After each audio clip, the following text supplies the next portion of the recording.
আল্লাহ নবী বলে, তাহলে যুবক আমি তোমাকে একটা প্রস্তাব দিব, তুমি আমার প্রস্তাব রাখবে কিনা?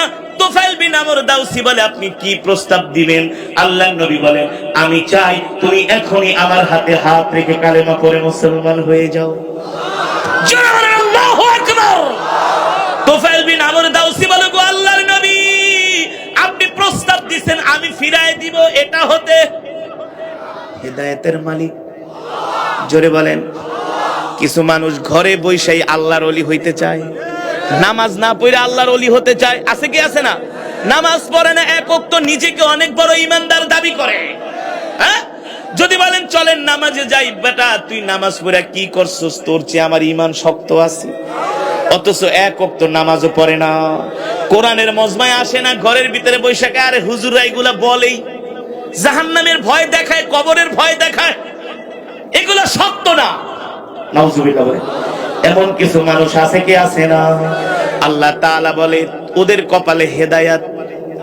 হেদায়েত পেতে হলে ঘর থেকে বের হতে হয়। এই পয়েন্ট থেকে বোঝার চেষ্টা করেন।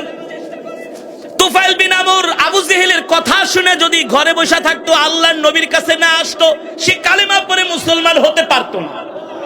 তার ইচ্ছা ছিল আসলে মোহাম্মদ কেমন এটা জানা, তার ইচ্ছা ছিল মোহাম্মদ কেমন এটা বোঝা। ঠিক কিনা বলেন? আবু জেহেল যার বিরুদ্ধে এত কথা বলল, দূর থেকে আমি তার এই কথাগুলো আমি বিশ্বাস করব, এটা হতে পারে না। আমি নিজের চোখে যায় মোহাম্মদকে দেখবো। আল্লাহু আকবার। ঘর থেকে দরদ নিয়ে বের হয়েছেন, মোহাম্মদকে দেখবেন। এই উসিলায় আল্লাহ তাআলা তাকে হেদায়েত দিয়া মুসলমান বানিয়ে দিয়েছেন। রাসূলের হাদিস, মান ইউরিদিল্লাহু বিহি খায়রান ইউফাক্কিহু ফিদ্দীন। আল্লাহ তাআলা যাকে পছন্দ করে, ভালোবাসে, আল্লাহ তাআলা তাকে দ্বীনের বুঝ দান করে। ঠিক কি না বলেন? তুফাইল বিন আমর দাউসী ঘর থেকে বের হইলেন, আল্লাহর নবীর জবানে কোরআন শুনলেন। আল্লাহর নবী বললেন, তুফাইল আমি চাই তুমি এখনই কালেমা পড়ে মুসলমান হয়ে যাও। তুফাইল বিন আমর দাউসী বলে, ওগো আল্লাহর নবী, আপনি প্রস্তাব দিয়েছেন, সেই প্রস্তাব আমি ফিরায় দিব, এত বড় সাহস তো আমার হতে পারে না। ওগো আল্লাহর নবী, নেন, আমি আমার হাতটা আপনার কাছে বাড়ায় দিলাম, আপনি আমাকে এখনই এই মুহূর্তে কালেমা পড়ায় মুসলমান বানায়া দেন। তুফাইল বিন আমর দাউসী কালেমা পড়ে মুসলমান হয়ে গেলেন। এবার আল্লাহর নবীকে তুফাইল বিন আমর দাউসী বলে, ওগো নবীজি, আমি একাই শুধু মুসলমান হব এটা হতে পারে না। আমি বাড়িতে যাব, আমি আমার বাড়িতে যে আমি আমার মাকে দ্বীনের দাওয়াত দিব, আমি আমার স্ত্রীকে দ্বীনের দাওয়াত দিব। আল্লাহু আকবার।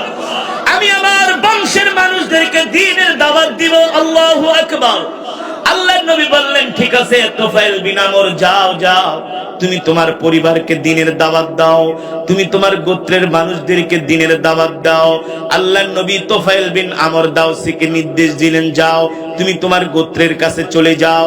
তুফাইল বিন আমর দাউসী বলে, ওগো আল্লাহর নবী, আপনি আমাকে এমন কিছু একটা আল্লাহ তাআলার কাছে দোয়া করে দেন, এমন একটা নিদর্শন আপনি আমাকে দিয়া দেন।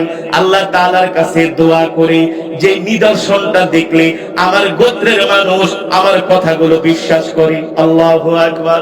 তুমি কি চাও, কি চাও বলো? আমি চাই আমার হাতের আঙ্গুল থেকে নূর চমকাবে। জোরে বলেন সুবহানাল্লাহ। আল্লাহ তাআলার কাছে আল্লাহর নবী দোয়া করলেন, আল্লাহ আমার এই সাহাবী যা চায় আপনি তাকে তাই দিয়া দেন। আল্লাহর নবীর দোয়া কবুল হয়ে গেল, তার হাত থেকে নূর চমকাতে শুরু করলো। তিনি রাত্রবেলা অন্ধকারে বাড়িতে রওনা শুরু করলেন। অন্ধকারের মধ্যে যাচ্ছেন, দেখেন তার গোত্রের মানুষগুলো দেখতেছে তার হাত থেকে নূর চমকায়। তুফাইল বিন আমর দাউসী তার গোত্রের মানুষদের কাছে গেলেন আর বললেন, শোনো, তোমরা আবু জেহেলের কথা বিশ্বাস করবে না। আবু জেহেল হলো একটা মিথ্যাবাদী, সে মুহাম্মাদের বিরুদ্ধে বানায়া বানায়া আমাদের কাছে মিথ্যা কথা বলেছে। শোনো, মুহাম্মদ মিথ্যাবাদী না, মুহাম্মদ হলো একজন সত্যবাদী এবং নবী। আল্লাহু আকবার। তুফাইল বিন আমর দাউসী বলে, এই গোত্রের যুবকেরা, তোমরা কি আমাকে ভালোবাসো, পছন্দ করো, বিশ্বাস করো? মক্কার যুবকেরা বলে, তুফাইল বিন আমর আপনি কি বলেন? আমরা আপনাকে ভালোবাসি, আমরা আপনাকে বিশ্বাস করি।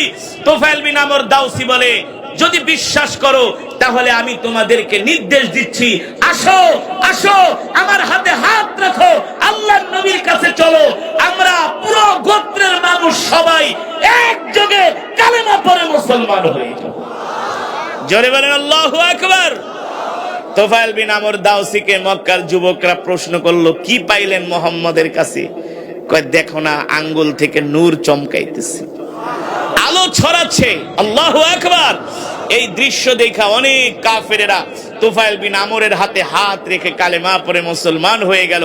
তোফায়েল বিন আমর দাউসি তার গোত্রের সব মানুষদেরকে নিয়ে আল্লাহর নবীর কাছে যেয়ে বললেন, ওগো নবীজি, আমার গোত্রের সব মানুষগুলো আপনার হাতে হাত রেখে কালেমা পড়ে মুসলমান হয়ে যাবে এই মুহূর্তে। আল্লাহর নবী এত খুশি হলেন, এত খুশি হলেন, সব মানুষদেরকে তিনি কালেমা পড়ায় মুসলমান বানায় দিলেন। বলেন আল্লাহু আকবার। আবু জেহেলরা চেয়েছিল যাতে আল্লাহর নবীর কোরআন শুনে কাফেরেরা মুসলমান না হয়, তাদের ষড়যন্ত্রকে আল্লাহ তাআলা নস্যাৎ করে দিয়েছেন, ঠিক কিনা বলেন? বাধা দিছে একজন রে, কয়জন রে? কিন্তু মুসলমান হয়ে গেছে পুরা গোত্রের মানুষ, পুরা গোত্রের মানুষ মুসলমান হয়ে গেছে। এই কারণে মুসলমান, এই কোরআন হলো আল্লাহর জবানের কালাম। আল্লাহর কসম করে বলি, আজ পর্যন্ত এই কোরআনের বিরুদ্ধে ষড়যন্ত্র করে পৃথিবীর জমিনে কেউ টিকতে পারে না। পারছে? কেউ পারে নাই। যারা এই কোরআনের বিরুদ্ধে ষড়যন্ত্র করেছে, ইসলামের বিরুদ্ধে ষড়যন্ত্র করেছে, দ্বীনের বিরুদ্ধে ষড়যন্ত্র করেছে, আল্লাহ তাআলা তাদেরকে ধ্বংস করে দিয়েছে। আর যারা কোরআনের পক্ষে এসেছে, আল্লাহ তাআলা দুনিয়া আখিরাতে তাদের দামি বানিয়ে দিয়েছে, দামি দামি। যে আবু জেহেল কোরআনের বিরোধিতা করছে, পৃথিবীতে আল্লাহ তাআলা আবু জেহেলকে এমন ভাবে অপমান করছে, কেউ আবু জেহেলের নামও শুনতে চায় না, কেউ কারো সন্তানের নাম আবু জেহেল রাখে না। কথা বলেন। আর যে ওমর কল্লা কাটার জন্য আল্লাহর নবীর দরবারে আসছিলেন তরবারি নিয়ে, কোরআনের তেলাওয়াত শুনে সেই ওমর আল্লাহর নবীর হাতে হাত রেখে কালেমা পড়ে মুসলমান হয়ে গেছে।